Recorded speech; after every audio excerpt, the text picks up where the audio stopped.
Perempuan yang berkacamata ini terus-menerus dibully oleh satu geng gitu ya. Jadi dia itu terus-menerus dibully. Akhirnya karena merasa depresi, si gadis berkacamata ini memutuskan untuk bunuh diri dengan cara menggantung diri di sebuah pohon. Nah, ketika dia sudah menggantung diri, tiba-tiba talinya itu malah putus.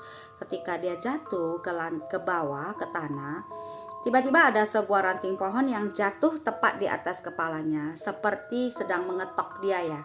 Nah, tiba-tiba dia lihat si pohon itu ternyata punya mata dan punya mulut.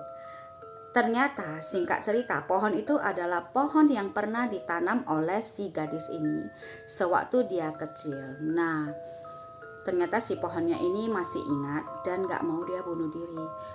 Tapi tiba-tiba si perempuan malah dapat berita bahwa 4 gadis yang membuli dia itu malah gantung diri di atas pohon tadi. Jadi raksasa ini berserta anak dan istrinya sedang berjalan-jalan mencari lokasi untuk membangun rumah. Nah, ketika di jalan tiba-tiba dia melihat seorang manusia kerdil yang lagi masangi pacak-pacak ya, itu untuk rumah gitu, pondasi rumah. Nah, akhirnya dia langsung ngusir si manusia kerdil tadi. Nah, langsung dia ceritain, di sini aja deh kita bangun rumah sama anak dan istrinya. Nah, tentu istrinya dan anaknya sangat senang dan mereka langsung duduk menunggu si ayah melakukan kewajibannya. Nah, tapi malah si raksasa ini tertidur dan gak bangun-bangun. Si anak dan istri tentu merasa kecewa dan sedih. Nah, waktu berlalu si raksasa gak bangun juga.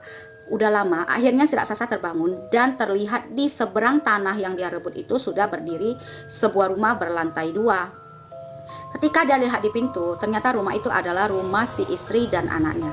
Tapi ternyata di lantai 2, si istri itu sudah bersama manusia kerdil tadi. Jadi ceritanya si vampir ini lagi mencari mangsa. Nah, begitu dapat mangsa cewek, dia itu langsung gigit si perempuan. Tapi yang digigit itu malah bukan bagian leher, tetapi yang digigit adalah bagian dada. Nah, akhirnya ketika perempuan menjerit, banyak laki-laki yang datang, warga yang mengejar si vampir. Si vampir yang ketakutan ini langsung lari menuju rumahnya dan bersembunyi di dalam sebuah peti mati. Nah, si warga yang udah datang ke rumahnya si vampir langsung dong berusaha membuka peti matinya.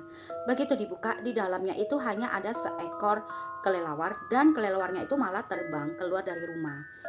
Akhirnya warga langsung ngejar si kelelawar yang terbang itu karena mereka anggap itu adalah si vampir. Nah, rupanya ketika keadaan sudah sepi, tiba-tiba dari dalam peti mati malah si vampir itu keluar lagi.